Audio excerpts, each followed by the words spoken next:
Welcome to Sleep with Myth. Close your eyes and let the world fade away. Tonight we drift beyond time, where gods dream and stories remember their light. The night over Asgard was clear, a velvet hush stitched with stars.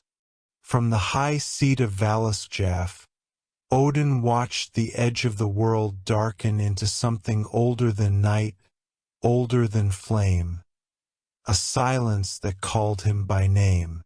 Wind folded around his cloak and carried a distant murmur, the memory of water speaking beneath roots. He rose. Ravens circled and settled upon his shoulders. Hugin with the glint of thought, Munin with the weight of memory. "You will not like where this takes me," Odin said, and the birds answered with a shudder of wings, not in protest, but in understanding. Wisdom never comes cheaply, and the price is always paid alone. He descended from the high halls of Asgard and crossed the plains that remember thunder. Past the still lakes that held the sky like a polished shield, past the standing stones carved with dreams. He walked to the place where Yggdrasil lowers its ancient limbs into the dark, the root-ward roads, where time grows moss and the world begins again. There, a breath rose from the deep. It smelled of iron and snow, of runes long buried, of oaths that had waited centuries to be spoken. Odin rested his palm against the bark. Beneath his hand, the great ash tree did not feel like wood. It felt like a pulse, like the world breathing through a single vein. "Old friend," he whispered, "teach me." The bark warmed under his touch, and the living road opened.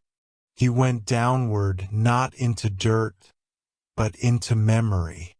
Roots braided like rivers through the dark, and between them flowed a second darkness, soft and silver, like moonlight learning how to move. The whisper he had followed became a low chant, and then a voice that had no mouth, only echo. "Drink if you can bear the taste of yourself." Odin stopped at the edge of a cavern where the air trembled with quiet. In its heart lay a well as smooth as obsidian. It reflected nothing. It swallowed the lantern light of the world and offered, in return, the bend and curve of hidden things, a mirror that remembered more than it showed. "Mímir," Odin said, and the name fell into the water without a sound. From the far side came a figure like a shadow resting in light. Not tall, not small, not old, not young. A shape that refused to be only one thing. The eyes were the well's own reflection. When he spoke, the ripples moved but never broke. "You bring ravens to a place where wings forget how to fly." "They remember enough," Odin replied. Hugin and Munin sat upon the root above, perfectly still, as though carved into the tail. "I have come to ask for a drink." Mímir's smile was not kind, but it was not cruel.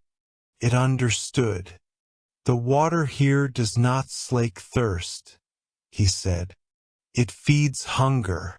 If you drink, you will want the world to reveal itself until there is nothing left to hide. That is what I want. Then name your price." Odin's fingers tightened around the haft of Gungnir. The spear seemed to know this place and softened in his grip, lighter than fate, heavier than breath. He thought of the runes he had bled for, the storms he had carried, the silences he had guarded. What else could wisdom ask of him that he had not already given? Mímir waited, and the well waited with him, patient as winter. Odin widened his stance, feeling the grind of stone beneath his boots. "Tell me the cost." And the word neither echoed nor faded. It simply found its place in the air and kept it. Odin's breath slowed. The cavern seemed to draw closer, as if the world were listening for his answer. He looked up toward the unseen sky, toward the halls where laughter and song pretended to be strong enough to keep sorrow away. He could still choose to climb back. He could leave the deeper paths to dreamers and ghosts. The whisper rose again. Not Mímir's voice, not the wells, but the sound of his own name remembering him. You sought the end of thread and the face of darkness. You asked the stars why they were many and not one. You hung yourself for 9 nights to learn an alphabet of pain. What will you trade to read the whole book? Odin closed his eye and saw the world as a single breath.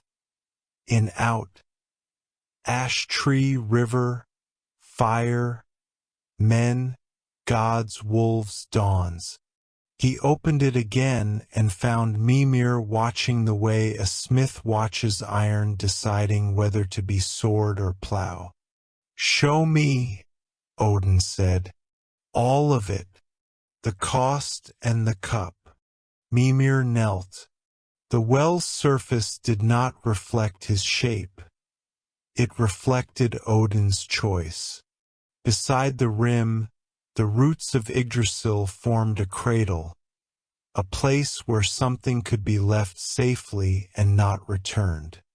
"Leave what sees," Mímir said. "Gain what knows." The ravens cawed once, not to stop him, only to mark the hour. Odin felt the sound enter him and lodge behind his heart like a small, bright nail. He set Gungnir down across the roots and knelt opposite Mímir. Cold rose from the water and wrapped his face like a second skin.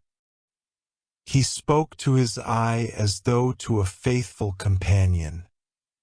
"We have seen lords crowned and worlds burned. If you must rest, rest well. I will not drag you back from what you earn." And then, in a motion that was not sudden and not slow, merely true, Odin offered the left eye to the well. The water did not splash. It received. A ring of pale light expanded and sank. A wind moved through the cavern as if a door had opened in a room that had not known rooms. Hugin cried once. Munin answered. Mímir did neither. The pain arrived. It did not roar. It spoke. "This is the shape of the door you asked to open." Odin did not raise his hand to the wound. He kept it at his side, fingers pressed into the roots to feel the earth while the sky inside him changed. The darkness behind the empty lid was not darkness at all. It was depth, a new kind of seeing, not of surfaces, but of the breath that moves them. Mímir dipped a wooden cup into the well and held it out. The cup was old as the first promise, simple as a palm. "Drink," he said. Odin drank. It tasted of winter and iron, of the first word and the last look between enemies who no one of them must fall. It tasted of the sea forgetting and remembering its name. It tasted of the way a story bends when it learns it is being told. When he lowered the cup, the ravens were nearer. The world had narrowed and widened at once. He could see less and he could see through. Mímir inclined his head. Now you know the cost of asking. Odin wiped the edge of the cup with his thumb. A small habit from halls and hearths where people shared without fear. And the cost of silence? Mímir's eyes were very old. Silence is a well that never learns your face. Odin stood. The root road back to the realms waited like a question he could finally answer. He lifted Gungnir and felt the spear's balance correct itself. A promise settling into the hand that would carry it. Blood warmed his cheek and dried there. A new rune written in iron. He turned once, not to look into the water, but to offer it a nod, a warrior's thanks to a teacher who had spared him nothing. "I will be back," he said. "You will," Mímir agreed. "Wisdom is not a cup. It is a thirst." The path upward breathed and opened. Odin stepped onto it. The ravens leapt into the air, black against the dim. The world above was waiting, bright where it should be bright, shadowed where it must be shadowed. Nothing had changed. Everything had changed. The road back to Asgard rose beneath Odin's boots like a long breath. The world felt the same, yet its edges had softened, as if everything were seen through water, not blurred, but deepened. Hugin and Munin circled ahead, their shadows passing like dark runes over stone and moss. They did not speak. They did not need to. Odin's left lid was closed. Behind it, a new horizon waited without color, without shape, a horizon made of meaning. He paused upon a high root where wind stitched the sky to the earth and listened. Far below, the well moved within the dark, sounding not like water, but like memory being turned by a careful hand. The emptiness in his face did not ache. It watched. When Odin reached the plains, the first light of morning lifted the rim of the world. He did not enter the gold of Asgard's halls. He turned instead toward silence, a cliff of pale rock where the river broke open into mist. There, he set Gungnir upon his knees and closed his remaining eye. "Show me what the water took," he whispered. The darkness was gentle. It opened like a door in a familiar house. Within it, the left eye, no longer his, rested in the well, and through it he began to see. He saw the underside of things. How vows braided themselves into time, how lies hardened into stones that bent the courses of rivers, how love learned to walk after being broken. He saw the first name of every storm and the final hush of every fire. He saw the way a mother's breath held back winter for a heartbeat longer so a child could finish a dream. A raven's wing brushed his shoulder. Thought, Odin murmured to Hugin. Another wing settled. Memory. Tell me what I carry, he said to the air. And the vision deepened. He watched kings forget why they were crowned and fishermen remember why the sea forgives. He watched a single tear glide across a cheek and become a law in a distant century. He saw that nothing ended. It only moved to a place where endings were called by gentler names. The water spoke without voice. Everything returns as a lesson. Odin opened his eye. The world steadied.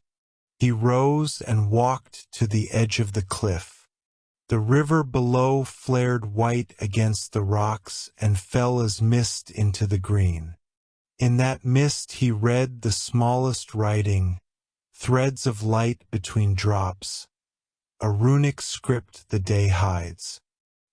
He lifted Gungnir not to throw, but to balance the thought that had come. If I have given what sees, he said, I must learn to carry what is seen. He left the cliff and crossed the fields to a quiet grove of ash and birch. From the trees he cut 2 pale staves and smoothed them with the back of his knife. Into each he scored a line, then a curve, then a meeting of both, the first of a new alphabet born of loss. When he finished, he pressed the staves together and felt the marks heat his palm. They did not burn. They remembered. Return, he said softly, not to the sticks, but to the meaning inside them. When I call, return. The day lengthened. The clouds drifted like slow ships. Odin walked, and the world told him what it usually kept to itself. That every shadow held a patient light, that every road waited for mercy, that even the wolf's hunger slept between heartbeats like a child. Near dusk, Frigg found him on the grass above the city, the wind tugging softly at her veil. You have been to the roots, she said. I have, he answered. She looked into his altered face. And you paid. I did. Her hand rose, hovering just shy of his cheek. What did it buy? Odin's voice was quiet. A seeing that does not end when I close my eye. Will it cost us more? Yes. He did not turn away from the truth. But the price is a circle. What we give returns as guidance. And when it does not, it returns as warning. Frigg sat beside him. Birds settled into the branches around them like notes into a song at rest. For a while they said nothing. The day exhaled. The first star gathered itself in the east, small and brave. What does the well want? She asked at last. For us to know why we act, he said. Not just how. And do you? Today, Odin answered. I know a little more. Night arrived. The city lights began their quiet constellations. Odin rose and faced the dark, not as a rival, but as a teacher he had chosen. He felt the well through the roots of the world, a cool and patient gaze beneath all things. In his mind the eye turned, and with it the river of memory turned, and with that a door opened. He saw a wolf larger than hunger. He saw a serpent wearing the ocean for a crown. He saw a tree shudder under a wind that had never blown before. He saw the end arrive like a beginning dressed in winter. The vision did not break him. It held him the way a father holds the truth until the child can lift it. Odin lowered his head. Not yet, he said. But I hear you. The wind shifted. The staves in his hand warmed again, and the first rune brightened in the bark like an ember refusing to fade. The forest around Yggdrasil slept in blue shadow. The air smelled of moss, iron, and something ancient, the scent of the world remembering itself. Odin walked beneath the boughs without hurry. Every step was a question, every breath an answer. The water of Mímir's well no longer lived only beneath the roots. It now lived within him, a tide behind his ribs, a whisper between thoughts. It did not speak as mortals speak, with words or sound. It spoke in turning, the way a leaf follows the wind, the way a river bends around a stone and still reaches the sea. Each morning since his return, Odin had written in silence. He carved lines into driftwood and bark, not with his hand, but with attention. The shapes came unbidden, curves that echoed the motion of wind upon snow, lines that resembled the descent of rain. Each mark carried the weight of what cannot be spoken. He called them runes. When the first of them was complete, the wood hummed faintly in his palm. It did not sing to him, it sang of him. It remembered the sound of the water, the pain of offering, and the stillness of understanding. He smiled softly. So this is how wisdom breathes. That night, by the fire near the riverbank, the ravens came to him again. Hugin perched close, the firelight reflecting in his black feathers like fragments of a hidden sun. Munin stood upon a stone watching the current. "Tell me," Odin said, "what have you seen?" Hugin tilted his head. The bird's voice was low and human in its rhythm. "Men dream of gods," Munin answered, "and gods dream of men." Odin nodded slowly. "Then we are each the other's reflection." He turned his gaze toward the river. The water shimmered faintly, not from the moon, but from something deeper. Shapes moved within it, patterns of memory, lives folding and unfolding.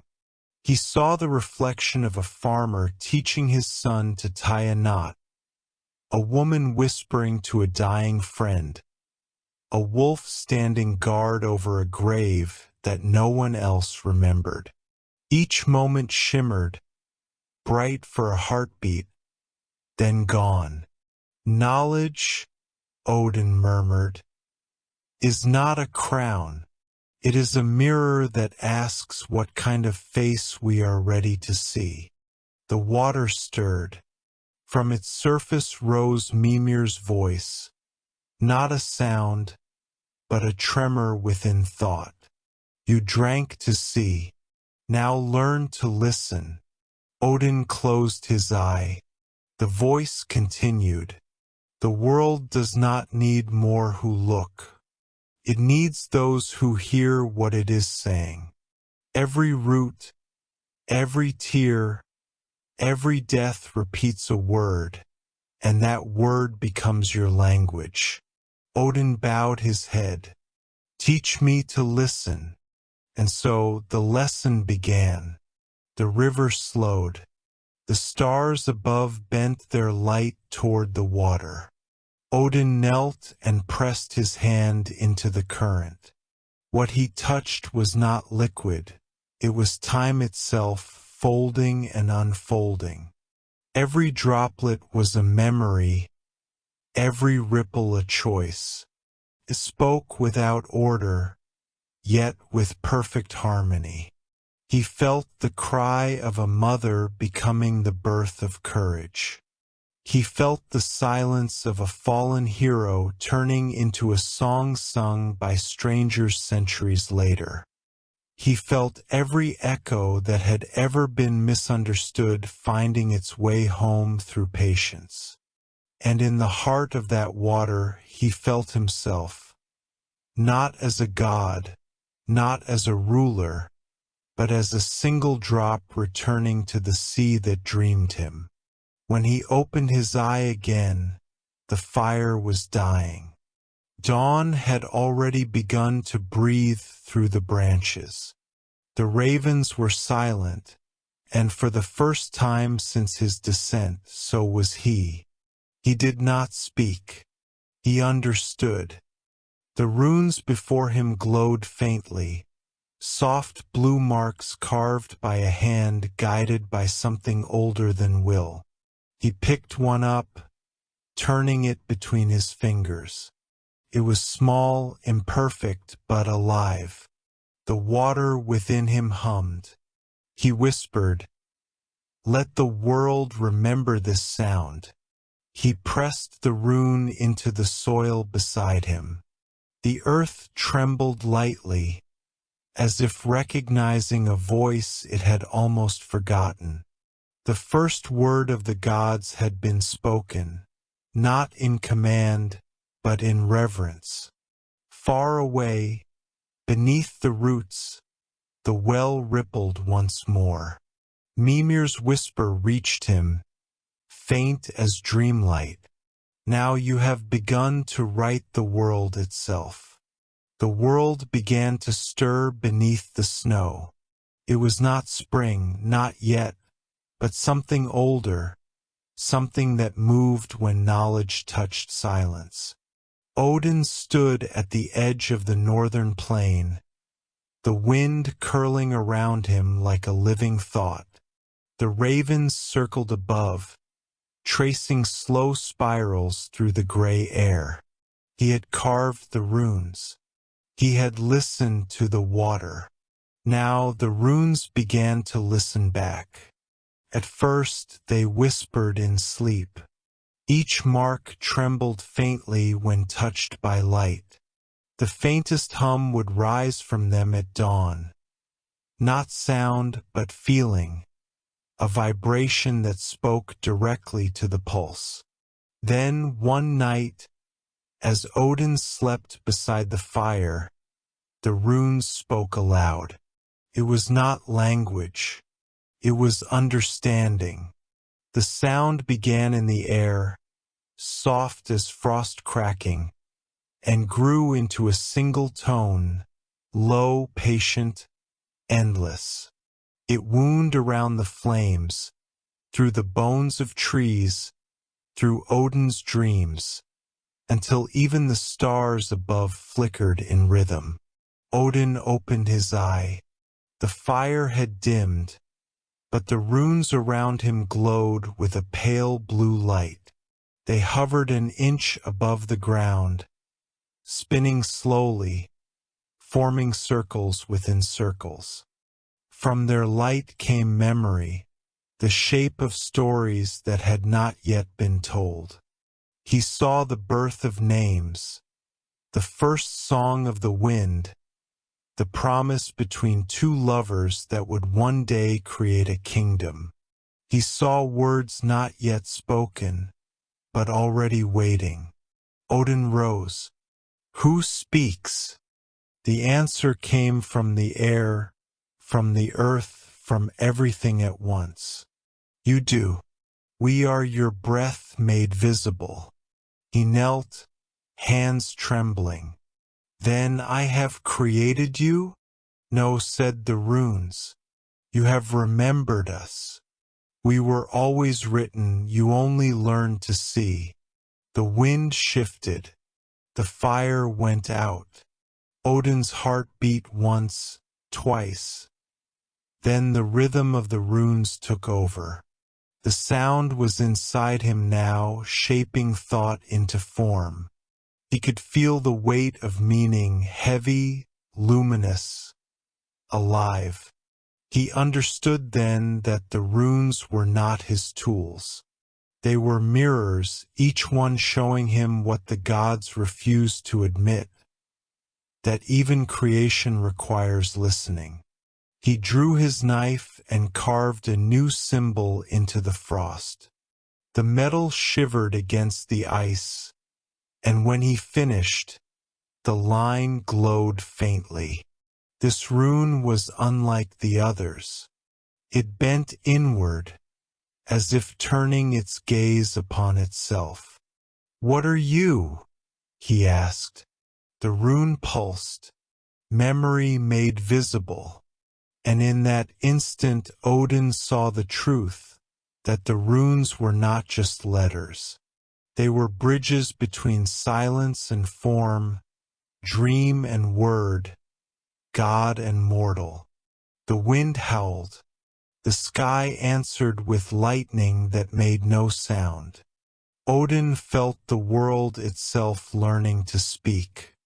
The mountains murmured, the rivers recited, and even the stones beneath his feet hummed the rhythm of creation. Hugin and Munin cried out together, their wings breaking the stormlight. Odin lifted Gungnir and traced the symbol in the air. The light followed the motion of his hand, a glowing thread that wove itself into the dark. This, he whispered, is how language begins. From that day, the runes lived in both worlds, carved in stone and carried in wind. They would speak to those who listened deeply enough, not to command, but to remind. And Odin, the one-eyed wanderer, now carried two visions, one through sight, one through sound. The well still watched him, the water still whispered, but now even the silence between his breaths contained meaning. The halls of Asgard gleamed beneath a pale morning, gold yet cold, shining like something that wanted to forget its warmth. Odin stood at the gates with Gungnir in hand and the runes in his heart. He had walked among silence. Now he must walk among gods. Behind him, Hugin and Munin waited, restless. Their wings twitched in the still air. They knew the weight of what he carried, words that no longer belonged to any one being. He crossed the threshold. The gods gathered in the great hall. Frigg with her calm eyes, Thor with thunder coiled behind his breath, Freya luminous as dawn reflected in amber. They turned to him as one turns to a storm that might pass or might stay. Odin, said Thor, you've been gone too long in the dark. You speak to water and call it wisdom. Odin smiled faintly. The water has heard more prayers than any of us. The hall murmured. Words moved like sparks, small, bright, dangerous. Odin let them fall, then lifted his hand. In his palm appeared a faint blue light, a rune, pulsing gently, breathing like a heart. This, he said, is the language of what was never meant to be silent. The rune floated upward. The air shifted, soundless thunder, the weight of meaning pressing into every corner. Each god felt something stir. Not fear, not awe, but memory. Tyr whispered, "It knows us. It remembers us," Odin said. "Every oath you ever swore still hums beneath its skin." He let the rune drift toward the floor. It sank into the stone like rain into earth. A hum rose, soft, patient, growing. Then the rune began to speak. Not in sound, in truth. Each god felt it differently. Thor saw the storm that would one day end his strength. Freya saw a love that would outlast all her tears. Frigg saw a thread of light binding every grief to every dawn. "The runes judge no one," Odin said quietly. "They simply reveal." But Loki laughed. His voice rang sharp, clear, alive. "Then let them reveal me, All-Father. If they are truth, let them speak my name. Odin's gaze lingered. Be careful what you ask to hear. Loki stepped closer, smiling like a wound. You fear what you made. I do not fear, Odin said. I listen. He knelt and traced another rune into the floor. The air thickened. The second rune rose beside the first, and between them a shimmer, like heat, like breath. The two runes turned, then joined. A voice spoke, not Odin's, not any god's, said one word, lies. The hall fell silent. Loki froze. His smile trembled, but did not fall. The runes pulsed again, softer this time, their light fading into shadow. You see, Odin said, they do not punish. They remember. He turned to the gods. These symbols are not mine. They belong to the fabric of things. They will speak through us, even when we wish they wouldn't. Freya looked to him. And if they speak against us? Odin's single eye glimmered. Then they are right. The runes sank into the stone once more, leaving only a faint blue glow like the last breath of twilight. Odin felt their hum beneath his feet, steady, patient, as though the world itself were holding its breath, waiting to see if its children would understand the lesson. He raised Gungnir.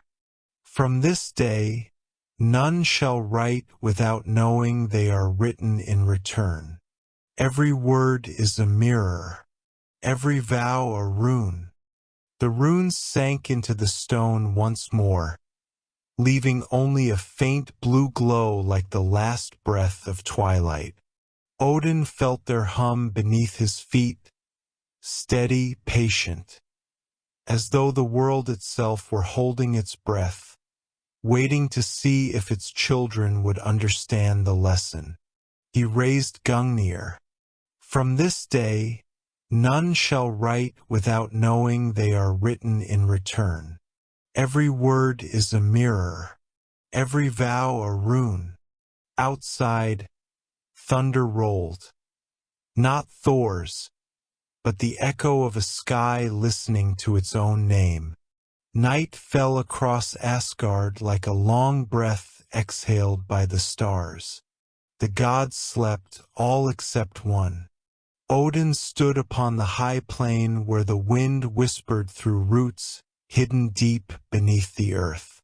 He had heard the call again, faint, patient, eternal. Came not from the sky, nor from dream, but from the space between them. The water was calling him home. He walked alone, past the sleeping halls, past the silver rivers, past the edge of the roots where the first dawn had once been born. The ravens followed in silence, their wings brushing against the air as if afraid to disturb the path he walked. Yggdrasil rose before him, vast and endless. Its trunk was the pillar of memory. Its leaves shimmered with stories not yet told. Odin touched the bark.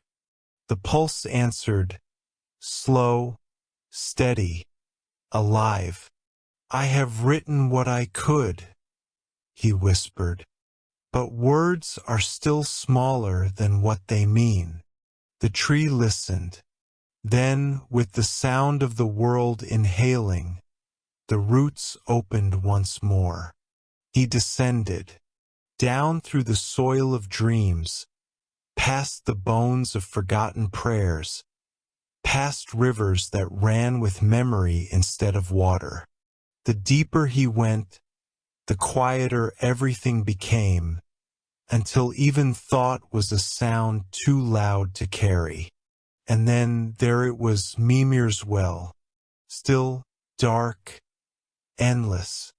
The water shimmered faintly, not with reflection, but with recognition. Odin knelt beside it. His single eye stared into the depths. The well did not show him his face. It showed him the gaze that was once his own. "Old friend," said Mímir's voice, soft as distant rain. "You have filled the world with sound." "I have," Odin answered, "and now I wish to hear the silence again." Mímir stepped from the shadow, neither young nor old, light nor dark. The silence was always here.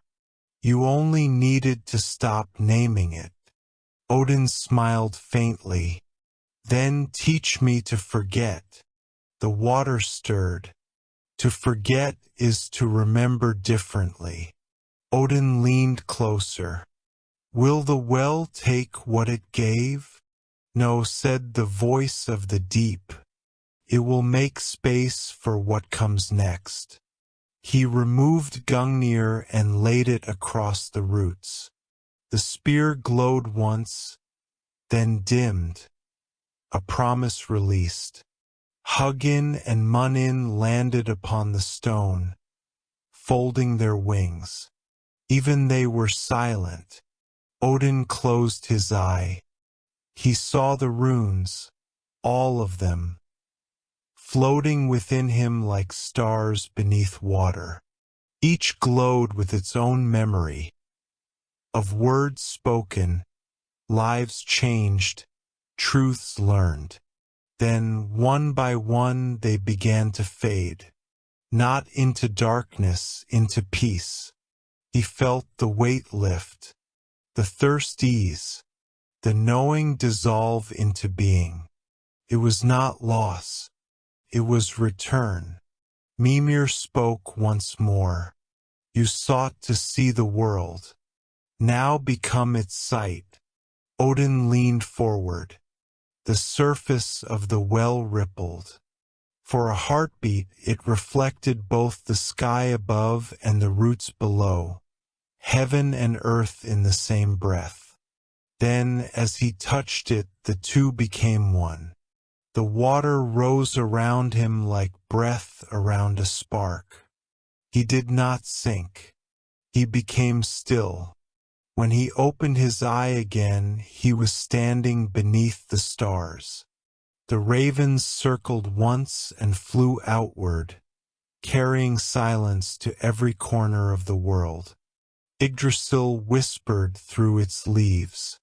The roots hummed softly beneath his feet. In every shadow a reflection. In every reflection a beginning. Odin spoke the final words. What was sought is seeing. What was seen is silence. And the well below, patient and infinite, whispered back.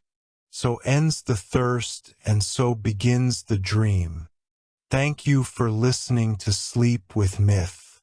Close your eyes and let the story return to the water, where all beginnings remember their end.